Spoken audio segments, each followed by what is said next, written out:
Sino po kaya ang nakikita nyo sa first, second batches na to na voluntary susuko pag nagkaroon ng warrant of arrest ng ICC? Wala akong nakikitang susuko dyan. Palagay ko gagawa ng paraan yung mga yan.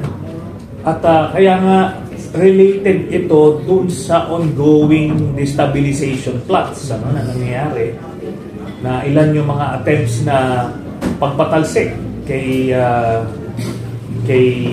President Marcos. At sa totoo lang, itong ongoing hearing ni Bato de la Rosa, this is part of the ouster plot, no? Naghahanap sila ng mga kadahilanan para i-ignite, i-agitate yung taong bayan, and hopefully makasungkit sila ng mga aktibong general o mga opisyal ng armed forces para matuloy yung kanilang power grab. Seryoso po yung power grab? Opo, no? Ilang beses na yan. Last year, di ba, na-confirm na nga yan ni AFP Chief of Staff General Browner, at tuloy-tuloy yan, by our latest count, at least 4 na beses na nag-a-attempt magpatalsik itong Duterte camp. Bakit po nag-fail? Dahil hindi sumasama yung mga opisyal ng armed forces, no? Merong nagre-recruit, pero so far hindi pa sila nakakakuha, no? Meron mga nakakakuha sila ng ilang aktibo na PNP officials, mga Davao Group, pero so far sa AFP wala pa. Pero mahirap magkumpiyansa sa ganyan dahil based on our own experience, mabilis yan, no? Kaya nga ito, naghahanap sila ng mga issues na pwedeng mag-agitate ng sandatahang lakas at ng taong bayan. Then hopefully, magkaroon sila ng kanilang version ng people power, coup d'etat, withdrawal of support, at kung ano man. Sir, ang narrative is dinoble ni Duterte ang sweldo ng pulis at ng sundalo during his term. Does it mean or that equate to his popularity among the ranks? Maaring popular siya nung siya ay nakapwesto. We will concede that, no? Pero nung nagkahiwalay na sila ni President Marcos, hindi sumama sa kanya yung AFP, at ang loyalty nila doon sa chain of command at sa konstitusyon as it should be, no? Tayo, nabubulso tayo constantly sa armed forces, wala silang reason na nakikita para patalsikin si President Marcos. Besides, pro-China si Duterte, at alam nila lahat yan. Factor po yung China sa ginagawa nila? Yes, for sure. Dahil ang sentimiento ng AFP is towards our democratic allies, no? At hindi sila nalapit kailanman sa China, kahit nung panahon ni Duterte ay pilit silang nilalapit sa China. So alam nila yung ganong mga galawan, at predominantly anti-China ang AFP. How extensive yun kanilang destabilization plan? It's very serious, no? Sabi ko nga, may mga nagre-recruit na mga kilalang personalidad na former senior officials of the AFP and the Duterte administration. Meron mo bang na-identify na nag-recruit? Yes. Can you share us some or one? Well, hindi po natin ma-share kasi constantly minomonitor pa sila. Active? No. Retired. Retired military officer? Retired na konektado kay Duterte. Former cabinet? Yes. Lalaki, babae? Hindi. Retired ito. Retired former retired AFP officer na naging kabinete ng Duterte administration. Pero sa tingin nyo, na-check ito ng militar, na AFP? Na-check na ito? Yun ang nakakalap namin from our sources na minomonitor itong mga ito. May economic sabotage din po ba silang ginagawa? I believe,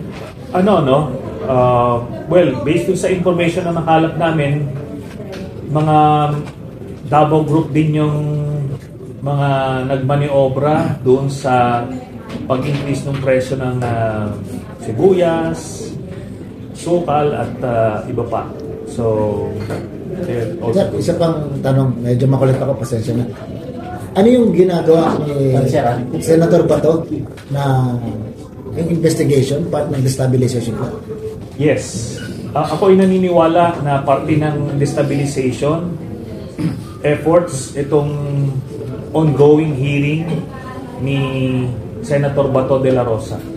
Part ng kanilang communications plan ito yung nakikita nilang isang posibleng mag-agitate sa taong bayan at sa mga miyembro ng AFP. No? They're hoping to break through para matuloy na yung kanilang ouster plot at pagka napakalsik nila si President Marcos, iuupo nila si Sara Duterte. Sir, educate may ignorance or innocence. Paano mapapatalsik ang Pangulo through that Bato investigation? Ito, part lang ito ng communications plan. No? Ito para painitin at paingay ng gusto at ididikit dyan yung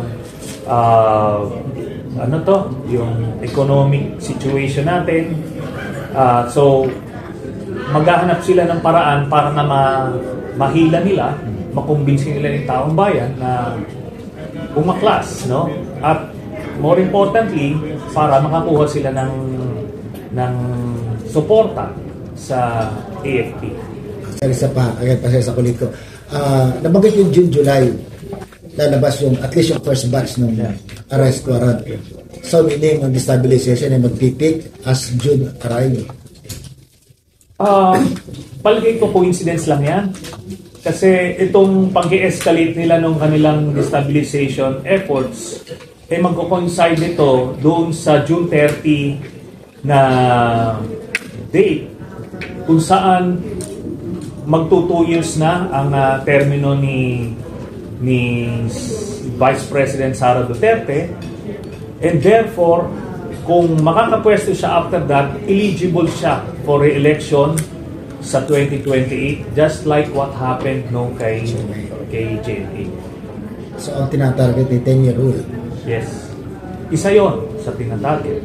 Kasi sinusubukan nila before kung natuloy yung kanilang coup, rebellion, withdrawal of support, people power, kung ano man, ay pwedeng si Duterte mismo ipepesto nila, or kung via impeachment, si Sara Duterte ang ipepesto nila.